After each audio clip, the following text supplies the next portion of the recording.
నమస్తే friends, global politics లో ఒక మేజర్ షిఫ్ట్ జరుగుతుంది.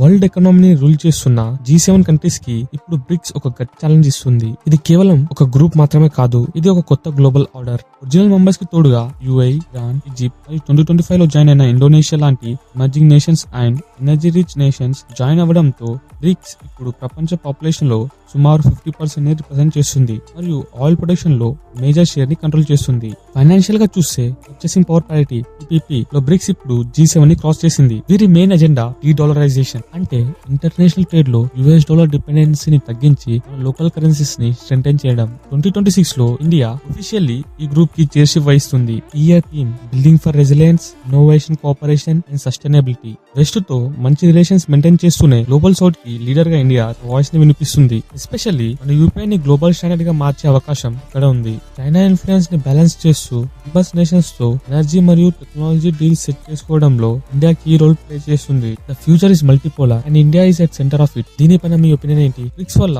ఇండియాకి నిజంగానే బెనిఫిట్ ఉందా?